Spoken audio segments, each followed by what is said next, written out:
Douglas, my goodness. Thank you very much. You really, wow. What a start. Chicago's finest. Yes, well, coming from you, Right that means here, a lot. I tell you. Jake Hamilton, Fox Chicago. Mr. Douglas, good to see you again, sir. Thank you, Jake. Good to see you. So obviously the benefit of doing a series is that you get to learn about a character over the course of multiple seasons and multiple episodes. With a film, you have a finite amount of time to do that. You've played so many incredible roles in movies. If you could take one of those roles and stretch them out over the course of 4 or 5 seasons, multiple episodes a season, who would you like to really dive into? Wow, boy, oh boy, what a good question, Jake. Jeez, I wasn't ready for that one. What comes to mind, maybe to say, is the American president, Andrew Yes. Shepard. Yes. Been fun to follow him for his whole presidency.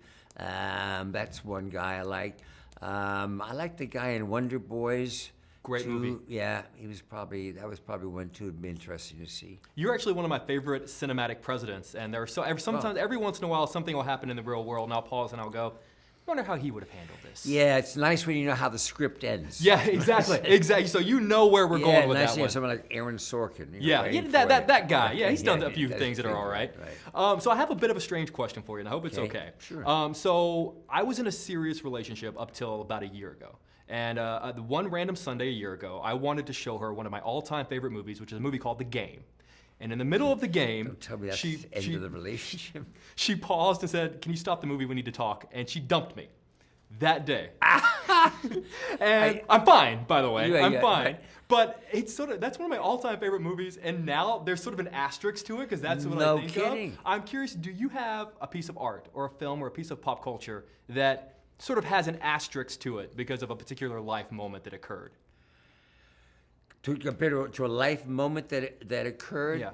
Probably that would be Falling Down. Okay. Which we shot in Los Angeles. And if you remember this, it was struck about an angry white-collared worker, engineer in town who felt like he was fired and all of that.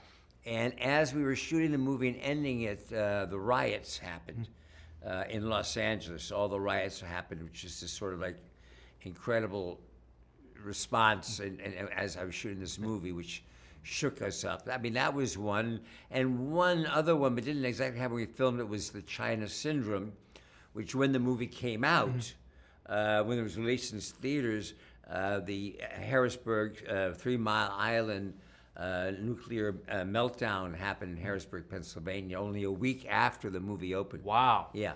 God, and you have no control over things like that. No control over things like that. Well, both of those films are masterpieces, though. So it worked out cinematically, I think, for you guys. One of the things I love about Sandy is obviously he names his method of acting after himself, the Kominsky method. Right. If you were to teach a group of students the Douglas method, what would be rule number 1? What's step number 1 of the Douglas method? Be kind to your fellow actor.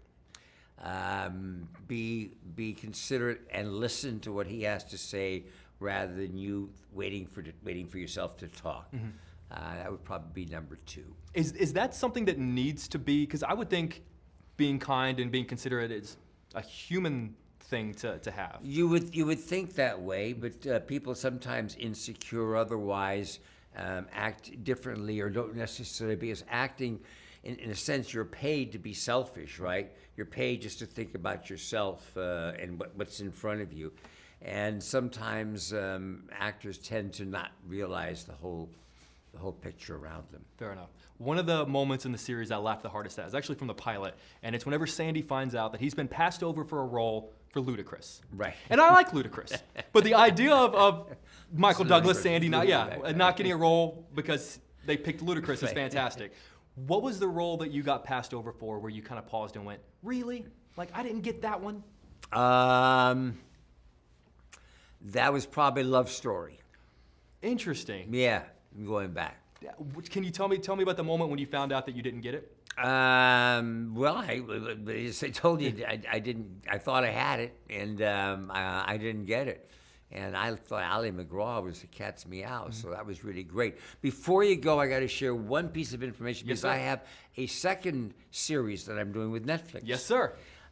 Called Green Eggs and Ham, the Dr. Seuss book. First voiceover. That's right. Yeah. It's an animated picture, voiceover, that I'm working on, voiceover with Diane Keaton, Adam Devine, and Keegan Keys. Wow, I'm excited to see it. So hopefully we'll be talking about that. All Because right, next it's time. always an honor to sit across from you, sir. Really, thank Thanks you so much. for Pleasure. living up to the legend. Really, Thank- an honor, sir. Thank you very much. All the best. Take care.